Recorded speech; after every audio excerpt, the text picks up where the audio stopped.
Amis du Mag en bref, à toutes et à tous, bonsoir, salut. Bienvenue à ces Mags Actu éclairés. Je suis Blaise Mukenge, BM. Je suis content, très content de nous avoir nombreux que vous êtes éparpillés, connectés en train de nous suivre de par le monde. Dans ce journal, nous allons parler, n'est-ce pas, de l'affaire qui crée un peu de la polémique sous la toile. J'ai eu beaucoup de Congolais qui m'ont appelé sur les cadeaux qatari à Trump. Est-ce un symbole ou un levier? Est-ce que cela va-t-il appuyer dans la balance en faveur du Rwanda dans les négociations, parce que le Qatar a investi à un très grand montant au niveau du Rwanda? Beaucoup de gens pensent comme ça. On va essayer de voir comme ça. Est-ce que cela est pratique? Est-ce que ça va peser dans la balance ou pas? N'est-ce pas? On va aussi parler, n'est-ce pas, de la scène politique américaine, qui est un peu très compliquée et complexe. Vous savez qu'en Amérique, les débats déjà ont commencé. Ça fait déjà des aux États-Unis d'Amérique sur ce cadeau-là en question. Il y a beaucoup de questions qui se posent sur la sécurité du président américain. Il ne peut pas prendre un cadeau qu'on lui offre parce que le président américain est toute une institution. Alors cela va aller de soi. Les Potous, on les voit là escortés par WeJet quand il a quitté Riyad pour Doha au Qatar. Là il est maintenant au Qatar, Doha, là où les Congolais et les Rwandais sont en train de parler, et au niveau des États et au niveau des rebelles du M23 qui d'ailleurs sur le terrain ils sont en train, n'est-ce pas, de semer les chaos, cherchant à opposer Tutsi et Hutu. Pareil à l'histoire des 1000 collines. Alors on a peut-être comme ça des personnes soi-disant qui sont Rwandais ou Congolais, 181 personnes j'ai dit. Alors, on a ravi les cartes, on nous a divisés. On veut pas diviser pour éliminer les Hutus, quel que soit Congolais ou Rwandais. Bandeko, ils ont complot Mormabé.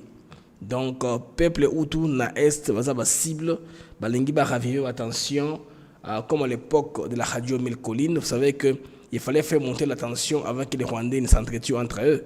Il y avait une radio spécifique qui prônait la méchanceté, un peu. Comme vous le savez, entre les Rwandais, c'est ainsi que le climat, tous les ingrédients en tout cas avaient été réunis pour qu'il y ait génocide. Et il y a eu effectivement génocide.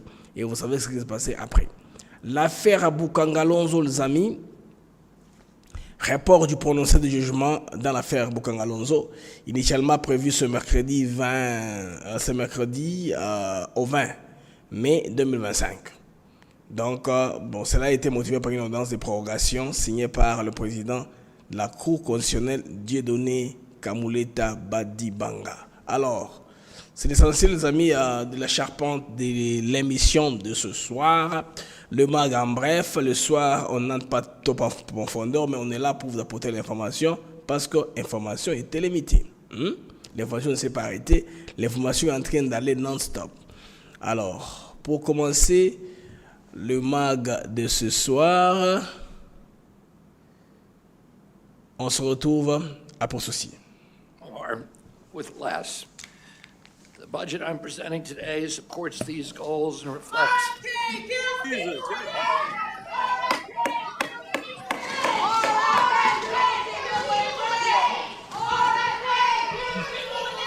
The witness will suspend. The committee will come to order.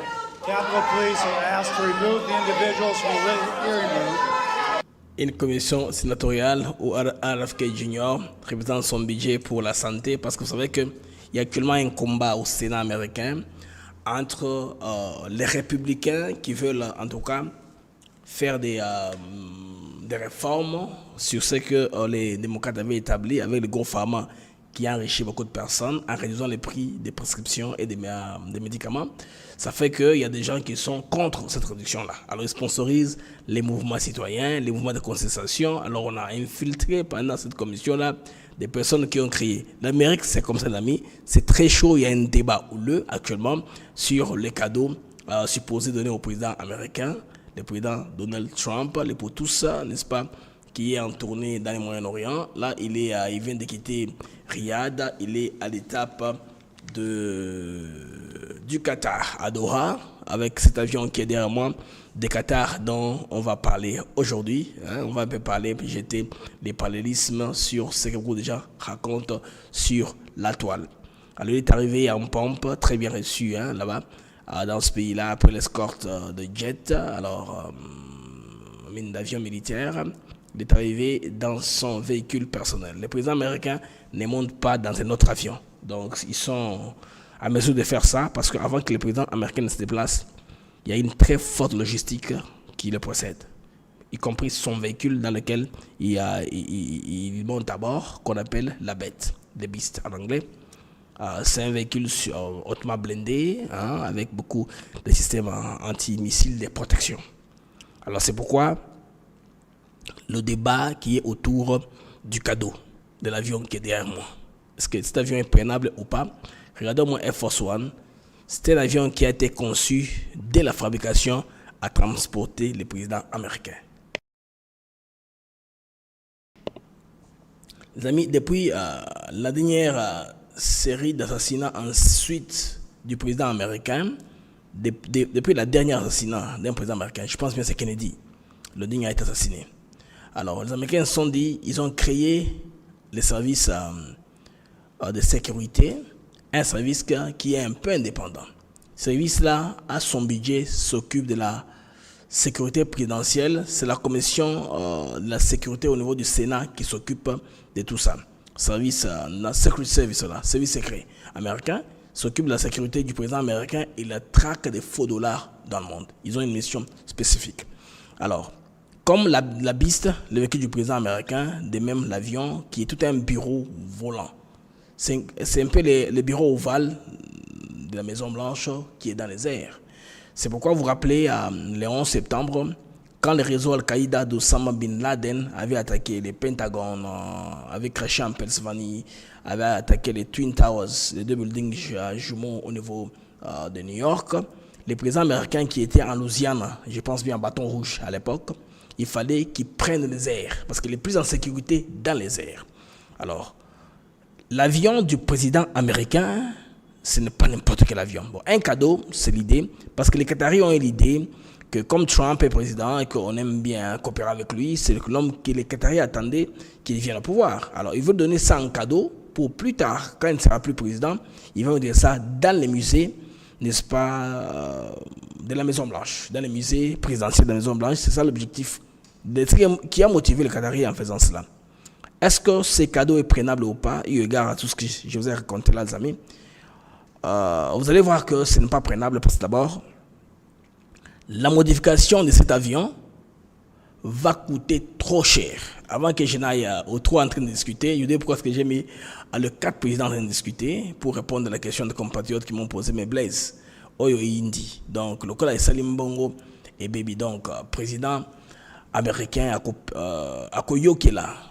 C'est-à-dire émir à Qatar pour favoriser Kagame. Est-ce possible? On va voir, on va jeter les parallélismes et voir quel est l'intérêt des uns des autres. Les amis, ce que vous devez savoir retenir ici est que l'avion que vous voyez là, Air Force One, qu'on veut peut-être remplacer par les cadeaux offerts à Trump, ce cadeau n'est pas prenable. La modification de cet avion-là va coûter cher que si l'avion a même été fabriqué. L'avion est de fabrication américaine. Alors, selon la dernière information, l'avion va quitter. L'avion existe déjà. C'est un appareil de luxe. Avec des luxes. Il a un luxe très très avancé que Trump va sûrement accepter, ne pas refuser. Parce que Trump en personne a une série d'avions avec son nom. Trump. C'est comme Air Force, c'est comme l'Air Force One, mais c'est écrit Trump au-dessus. Alors, l'avion du président américain doit être capable de défendre le président dans les airs. Et équipé de beaucoup, n'est-ce pas, de technologies voyant garantir sa sécurité. Alors, pour mettre tout ça dans cet appareil-là, ça va coûter trop cher que même un nouvel appareil. Donc, l'idée du cadeau, c'est bon, mais en pratique, sur le plan sécuritaire, ce n'est pas passable. On va dépenser beaucoup d'argent à fabriquer, à mettre l'histoire de sécurité, et puis, les cadeaux pourraient être un piège. Qui va... bon, il y a un travail, bien sûr, de détection d'appareils d'écoute, des micros. Qui va garantir que tous les micros sont partis? Or, quand le président américain est dans les airs, ça comme tout ça doit être filtré. C'est pourquoi Air Force One est fabriqué à l'origine. C'est un avion qui est spécial, fabriqué à l'origine. Si le président américain peut se promener dans son propre véhicule, comme vous le voyez là,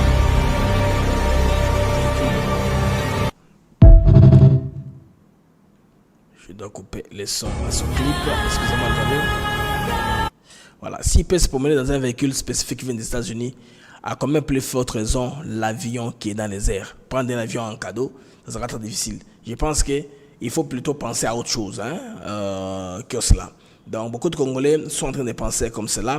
C'est un cadeau qui va faire débat.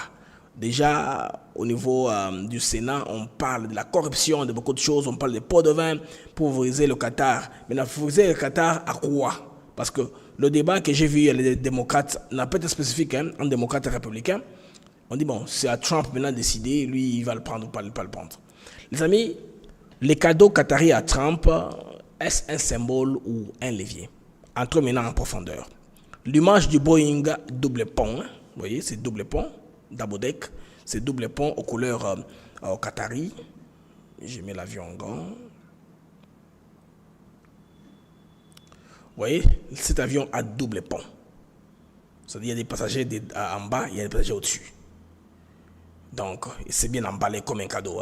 Ce cadeau-là n'est pas anodin, bien sûr, comme signe, comme symbole. Elle alimente beaucoup d'explications déjà au niveau des États-Unis d'Amérique, à Washington, partout au monde. En offrant symboliquement ou réellement un cadeau à Trump ou n'importe quel président américain, c'est pas par Doha, par qui que ce soit, cela va renforcer les liens personnels avec le président, bien sûr. Alors, le président peut juste jouer dans la balance si l'émir du Qatar lui demandait une faveur par rapport à une question ou l'autre. Parce que le Qatar, ici, en le faisant, va renforcer les relations avec le président américain actuel au pouvoir et le président à venir. Parce qu'ils vont voir que le Qatar, c'est un bon ami. Ils peuvent donner des présents à toute administration américaine qui entre en fonction. Ça pourra séduire comme un allié des choix pour quiconque vient à la Maison-Blanche. Cela symbolise ça. Et que cela va-t-il pousser maintenant aujourd'hui les néo-conservateurs ou l'équipe, parce qu'il y en a qui roulent aussi pour le Rwandais, à Washington. Tshisekedi n'est pas le seul à avoir un lobby. Le lobbying est aussi en train de travailler pour les Rwandais. Mais les alibis, les prétextes, les raisons que le Rwanda donne au monde ne tiennent plus la route. C'est ça l'avantage qu'il y a, la nuance qu'il faut faire. Alors, le cadeau peut aussi se retourner contre ses auteurs si il est perçu comme une tentative de corruption diplomatique. C'est-à-dire, pour flouter un peu le message diplomatique, biaiser même une position donnée, on peut dire on donne un cadeau. Il est médiatisé et dénoncé par si la RDC dénonce cela, que cela pourrait passer dans la balance et que cela est un scandale qui va, n'est-ce pas, empiéter la partialité du négociateur, cela pourra aussi jouer. Washington, c'est quand même un pays responsable, le président. Ils ont des ambassades, ils ont des services, ils ont la CIA partout. Ils savent l'opinion publique dit quoi. Alors, il renforce la méfiance de l'opinion congolaise et africaine envers la médiation qataro-américaine. Les Américains savent déjà ce que les Congolais pensent sur le terrain. Maintenant, une lecture sur le plan purement géopolitique, et je vais en venir, je voudrais penser comme ceci. Les cadeaux comme instrument d'influence, bien sûr, dans les relations internationales, les cadeaux d'État ou d'influence offerts à d'anciens chefs d'État ou chefs d'État en exercice, comme par exemple Trump, ne sont jamais neutres, ça c'est vrai. Ils sont des outils du soft power, l'influence rapide, des positionnements diplomatiques, voire des corruptions morales indirectes. C'est aussi maintenant l'éthique qui vient maintenant. Parce qu'avec l'éthique qui s'applique en politique, on ne sait pas rester neutre et donner des leçons. Surtout quand vous parlez de corruption d'un régime ou l'autre, ça devient difficile parce que vous prenez les cadeaux à qui les donne et influence votre position. Gagner les faveurs d'un possible futur président américain en anticipant un retour peut-être du parti démocrate au pouvoir, pour être concerné les États-Unis d'Amérique. Donc, c'est un lobbying, les amis, un financement, tout ce que je peux dire là-dessus. Mais en ce qui concerne que cela pèse en faveur d'avantager le Qatar, je veux dire le Rwanda dans les négociations, je ne vois pas comment cela va s'appliquer. C'est pourquoi dans les génériques, je vous ai répété la petite séquence de la fin d'Eric Prince là, qui demande à Kagame et Museveni, il est temps de quitter. Vous devez quitter. J'ai mis ça à la fin. C'est en fonction des causes. Parce que l'idée que les Américains ont, c'est ça. C'est l'idée qu'ils ont. Ces deux-là sont en RDC en armes, en train de piller. Ils sont partagés les zones d'influence. Alors, pour, n'est-ce pas, justifier leur présence là-bas, ils créent des scénarios, ils créent des possibilités, ils créent toutes ces choses-là, des prétextes. D'ailleurs, l'ambassadeur ou le représentant des États-Unis au niveau des Nations Unies a exprimé ça de manière la plus éloquente que possible.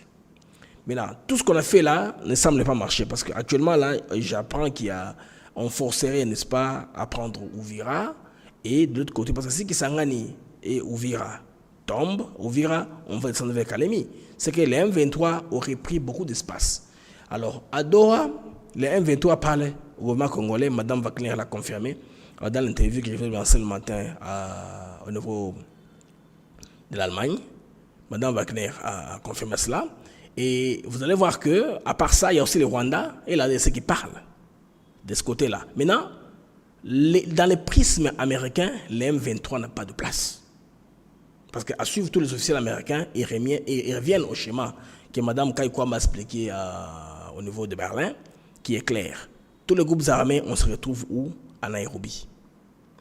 Les chefs d'État pour l'escalade, les pays se retrouvent à Luanda. Les deux processus ont été fusionnés par la réunion de Dar es Salaam, comme vous savez très bien, qui avait réuni la SADC et l'EAC. Alors, c'est à ce titre seulement ça que les Américains, lors de la cérémonie qui aura lieu d'ici les 15 du mois prochain, vous verrez qu'il y aura les deux présidents, Félix Tshisekedi, il y aura Paul Kagame, il y aura Faure Gnassingbé, l'émir ou son envoyé, je ne sais pas s'il va faire des déplacements. Il y aura aussi la présence du président Emmerson Mnangagwa du Zimbabwe et le président William Samoei Ruto du Kenya. Donc, pour les Américains, ça ne doit être pas des canaux officiels. L'M23 n'est pas officiellement connu dans le système américain. Mais qu'est-ce qu'on veut ici, les amis? Ils sont en train de préparer le lit pour Marambo Larakala en 1993. Vous vous rappelez, non? Des génocides entre les Rwandais et les Centres-Tués entre eux. Ils ont en train de monter les uns contre les autres. Maintenant, comment est-ce qu'ils font ça? Vous allez voir, il y a une opération que les Rwandais ont effectué des sélections humaines. Une sorte de ségrégation Bandeko Basalemiango à ciel ouvert. Là, vous avez un groupe de personnes qui ont été rassemblées dans un stade. On nous parle de 181 personnes, alors que tout le monde est considéré comme FDLR. Bien sûr, ils ont des cartes d'identité qu'ils ont sorties. Il y en a qui ont double identité. Malheureusement, tous pauvres. Ces pauvres-là, on est en train de chercher à monter les uns comme les autres, n'est-ce pas, à mettre tous les ingrédients ensemble pour la possibilité d'avoir les amis, comme ce qu'on a vu, l'ambiance post, ou pré, ou l'ambiance avant le génocide. L'atmosphère qui précède le génocide. On est en train de faire le lit pour un génocide possible. On va commencer par cette vidéo brève de Willy Ngoma qui parle. Je ne fais pas sa publicité. Nous ne voulons pas faire la publicité du M23, mais nous mettons les éléments pour nous aider à comprendre leur plan. Ils sont nous amener où? On écoute les amis. Il y a 181 Rwandais. Ce sont des sujets rwandais. Abo ni abanyarwanda. Igihugu abo bakomoka ni Rwanda, ni banyarwanda. Ariko bafite inangamuntu y'Kongo. Okay, tunataka bauliza bote biko na carte d'identité ya Congo bashimamisha yule. Voilà, vous voyez le cinéma commence maintenant. Tout le monde qui a une carte d'identité congolaise doit la soulever. Tout le monde soulève la carte. Les amis, regardez là où nous allons.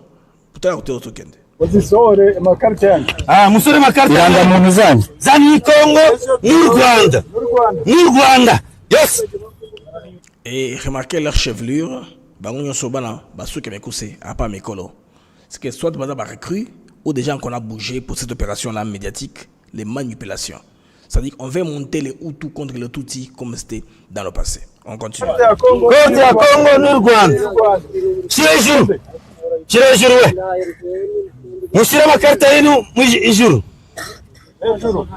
Buri wese ashira ikarita hejuru. Ari abanyarwanda. None se umusaza hano afite imyaka ingahe y'umunyarwanda yari yana?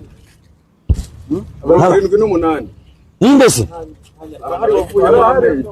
Nimbese? Uriya muze, nabonye uriya muze. Après, ils prennent ces cartes-là, ils vont les brûler. Barotomango. Ensemble, les amis, il est qu'on va comprendre en vous donnant cette vidéo ici. Je voulais vous amener un peu à éveiller l'attention du peuple qui est à Goma, qui nous suit pendant ce temps-ci, qui est à Bukavu. Il faut bâtir quelques attention sur ce que Barwande Bazosala. Les peuples Hutus de l'Est de la RDC, amis, sont en danger d'extermination par coalition RDF M23 na AFC. Balengi Babouma Batouana. Bâti en place Radio 1000 collines. Baïna Batnion sur stratégie à Salamaka 94. Donc, pour biaiser récit, que non, des choses comme ça, très compliquées, on prend les cartes, finalement on prend tous les Hutus, on les mélange. En effet, Bandeko, les RDF M23 FC continuent leur mission d'exterminer tous ceux qui sont Hutus, en les qualifiant des Hutus rwandais, même ceux qui sont congolais, n'est-ce pas, pour pouvoir les éliminer en vue de faire venir d'autres Hutus favorables au régime de programme pour les remplacer, pour faire un brassage ou un remplacement social en quelque sorte. On y va. Watu moja. Mzee.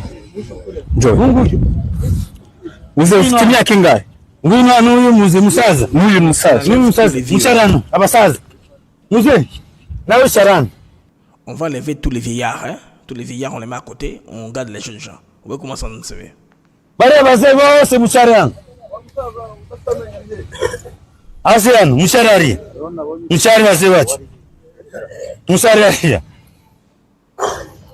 Abazee ku murongo umwe n'abasaza. Aba nabo n'abanyarwanda. N'abanyarwanda. N'abanyarwanda. Et puis le Rwandais ou tous Banyarwanda. Vous comprenez où ce qui nous amène? La stratégie de Paul Kagame, il veut créer cette tension-là pour des ngati. C'est un problème entre Congolais. Est-ce que ça va réussir? Les Congolais vont-ils continuer en mode à l'hameçon qu'on aime la Cameroun, Bandeko? Si vous pouvez voir très bien que ce sont des pauvres, bas peuples, en tout cas, à qui s'apprend les Rwandais, en les qualifiant des FDLR, à tort et à travers. Alors, pour maintenant achever leur plan macabre, que vous connaissez bien, il y a quoi éliminer Hutu, il y a Est, il y a RDC, pour créer un pays Nabango, Ima, Tuti. Vous connaissez, non? Dans les deux Kivu, Nord et Sud Kivu.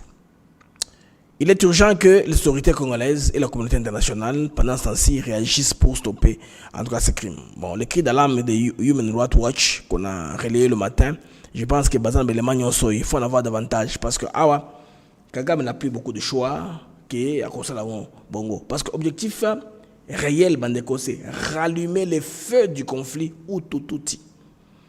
Non, pas pour la paix, mais pour diviser, polariser, manipuler l'opinion. Quand on dit polariser l'opinion, comment ça va tourner?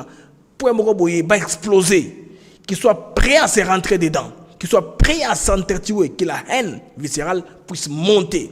On a monter la haine dans la population civile congolaise. Donc, entre eux, comme ça, on a que Oba Hutu, Oba Tutsi. Tobo sont dans les camions, souvent des il y a Oboye, Oboye. Ils veulent qu'on oublie tout ça. Pourquoi, les amis? Parce que les États-Unis, qui sont parrains des récents accords entre Kinshasa et Kigali, ils ignoraient délibérément les plaintes contre les FDLR. Les États-Unis ne vont pas accommoder les FDLR, mais Rwandais peut bien voter. Et les prétextes, Bandeko, il y a protection, il y a Banyamulenge. Les États-Unis, en tout cas, Bango, bon, cette histoire-là, c'est entre vous. Peut-être qu'au niveau du Qatar, on va le faire. On crée ce scénario aussi pour donner la substance à ça. Bandeko, pour donner la substance à l'Okowana. Donc, ce silence diplomatique a désarmé le discours habituel du régime de Paul Kagame. Washington ne fait pas les gens à ça. Alors, que fait l'M23 maintenant? On parle de ça. Il tente un coup de poker, victimiser les Hutus, les présenter comme cible de nettoyage ethnique orchestré par les FARDC et les Waza Waza Wale Wale. Dans quel but? Pousser à choisir un camp. Non plus entre Congo ou agresseurs, mais entre Hutu et Tutsi. Une division calculée, très bien calculée. Les amis, une manipulation dangereuse qui vise à relégitimer l'intervention rwandaise en RDC, internationaliser les conflits pour changer les narratifs des guerres d'agression en guerre ethnique, en tension ethnique. C'est une guerre d'agression. C'est la définition, c'est là. Mais on va changer ça en guerre ethnique. Rendre flou, ils sont essayés de floutage des responsabilités politiques.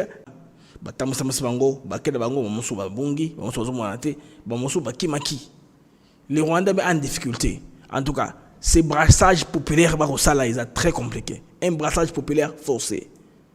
On ne sait pas là où ça va nous amener. En tout cas, chers Congolais, on a toujours tout ça, en dépit de tout cela. Alors, procès, Manata Mponyo Bandeko Bukangalonzo, procès, ils ont reporté. Ils ont reporté, mais pas signé avec date, reporté au 20 mai. Nous sommes le 14 mai. Donc, ils ont reporté. Et puis, il y a motivation par une ordonnance de prorogation signée par le président de la Cour constitutionnelle, Dieudonné Kamoleta Badibanga, qui a signé l'ordonnance. Selon cette ordonnance, la complexité du dossier justifie ces reports. Le président évoque notamment les nombres importants des pièces examinées et les nombreuses questions des droits à trancher. Alors, Bandeko, vous montrez que ça fait du trop de bruit. Maintenant, pour un juge, il ne sera pas jugé. Toujours, ils allaient là, mais tout le monde qui allait, il est mis. Donc, maintenant, pour un toujours là, côté Okende. Et je vous rappelle que les principaux accusés, maintenant, pour n'est pas le seul. C'est l'affaire Bukangalonzo, disparition. Moi, je n'ai pas présumé, disparition confirmée à 285 millions de dollars américains. Donc, le principal accusé, il y a Mathias Al Capone. Tu as Deogracias Motombo, ex-gouverneur à Banque Centrale. Tu as Christo Gobler, homme d'affaires sud-africain. Bango tout mafiateur, il a fallu faire Bakatango Lelo, mais tu as reporter les sous davantage à procès Wana d'ici la 20. Bon, peut-être qu'ils sont en train d'éviter, il y a encore de la sensibilité politique pour les affaires et maman une affaire de justice et de l'affaire politique. Vous vous rappelez que Matan Pogno, quand il était à l'époque de la campagne, on a suspendu les procès pour procès salement, bon, je veux dire, voter salement et il n'est pas passé président, procès Zongi. Alors la question, Kamera Tunaki, mais ceux qui le représentent, ceux qui le représentent, on devait répondre ceux qui le président. La RDC, les amis, continue à mettre pression. Vous savez qu'il y a quelques mois qu'on a suspendu l'exploitation de cobalt. Alors, je viens d'apprendre par Reuters. Reuters, c'est l'agence de presse britannique. Reuters nous signale que Kinshasa, en tout cas, vers un tour de vie radical sur l'exploitation du cobalt. Alors, le gouvernement congolais s'apprête à durcir drastiquement sa politique d'exportation du cobalt, selon les déclarations de Patrick Louabeya, président de l'autorité de régulation et de contrôle des substances minérales stratégiques. Après l'embargo de 4 mois imposé en février 2025, la RDC, premier producteur mondial du cobalt, envisage des limitations sévères sur les volumes d'exportation. Même après la levée formelle de l'interdiction, alors l'objectif, c'est rééquilibrer un marché saturé. On veut que le prix du cobalt puisse monter, c'est tout. On spécule, on a les droits parce qu'on est les seuls, on est les principaux producteurs, n'est-ce pas, de ces minerais-là. On veut un peu spéculer dans la chaîne d'approvisionnement. Alors les prochains dispositifs impliqueraient, on le signale ici, inévitablement une limitation stricte des exportations partielles ou totales, jusqu'à rétablir l'équilibre contre l'offre et la demande. Ça, c'est l'économie politique. Les pays tiennent à ce que les choses se balancent pour qu'on aille très, très, très bien. Alors, la mesure vise à relancer les prix du cobalt en réduisant l'offre mondiale. L'offre, la demande. Quand on réduit l'offre, la demande, les prix augmentent. Alors que la demande liée aux batteries pour véhicules électriques stagne en raison de la conjoncture économique globale. C'est trop disponible, la conjoncture est dure. Alors, si on crée une rareté, cela va faire que le boom du prix et les pays profitent. Nous avons le cobalt premier producteur au monde de cette denrée-là minière. Alors, une concertation avec les acteurs du secteur est prévue en juin, au mois de juin. Le ministre congolais des Mines, représenté par Kizito Pakabomba, confirme que les discussions sont en cours avec les géants du secteur comme Glencore, ERG, Erigen Resources Group et puis CIMOC, Chana Moliberdom. Ce sont des compagnies qui sont impliquées, n'est-ce pas, dans cette affaire ici et qu'on veut, on veut rendre les prix, parce qu'il y a trop de matières sur le marché. Les Congolais ne veulent pas que leurs produits soient pris à consommer à bas prix. Ils créent la spéculation sur le marché, la disponibilité du cobalt. Les amis, le mag en bref s'achève ici. Le soir, je ne traîne pas trop. J'ai fait une émission de moins d'1 heure. Aujourd'hui, nous avons fait 30 minutes, ça c'est bien. Nous avons terminé tout ce que nous devions discuter aujourd'hui. L'essentiel de ce que nous devions discuter. Bon. En ce qui concerne les négociations de la Turquie d'Ankara, l'Europe s'agite parce que Bazate, Washington les a mis à côté. Donc, Washington, c'est Moscou et Ankara qui vont discuter autour de la paix en Ukraine sans l'Europe. Alors, Macron, en France, vous savez, s'enfonce dans les allocutions télévisées sans audience. Parce que hier, les Français disent qu'il a pris 3 heures de temps pour ne rien dire. On comprend ceci. Les Américains, finalement, ont mis dehors l'Europe. Alors, nous sommes arrivés à la fin de ce mag, les mags en bref. Merci pour avoir suivi. On se retrouve, n'est-ce pas, demain pour d'autres informations. Mais si l'information bouge, si les lignes bougent sur le plan de l'information, quelque chose de très important, je vais rentrer pour communiquer avec vous, les amis du mag des Actus Éclairés. En attendant, je vous prie de mettre les j'aime, vous qui êtes sur YouTube. Mettez les j'aime pour arranger les algorithmes de l'émission. S'il vous plaît, mettez le j'aime sur YouTube. Je vois un peu le compteur est à combien. Le compteur de j'aime est à... C'est quoi le chiffre du compteur?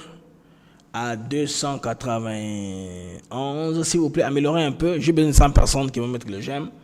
N'est-ce pas? Comme vous nous regardez là, mettez le j'aime pendant que j'ai voulu cette chanson pour vous remercier. Vous mes fidèles abonnés d'Africa TV Network. Cette chanson, c'est pour vous remercier pour votre fidélité, pour votre promptitude à suivre les émissions d'ATN Africa TV Network.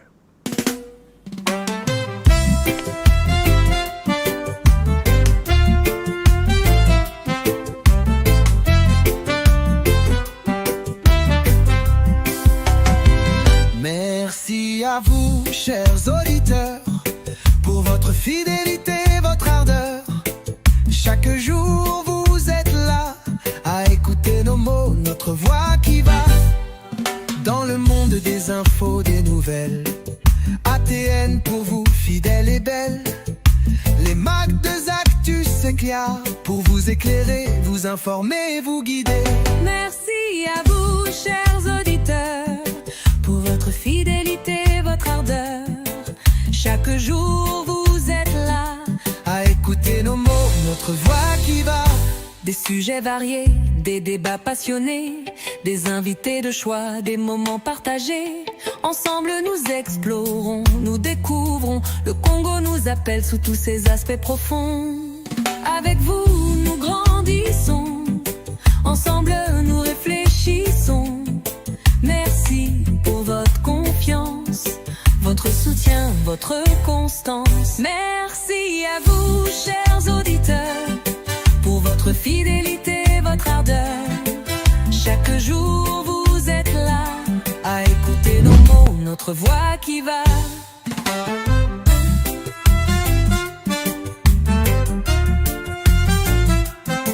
Alors continuez à nous écouter, à partager, à commenter. Les mecs de Actus s'éclairent Et là pour vous, chaque jour, chaque semaine, avec Blaise Mukanjo.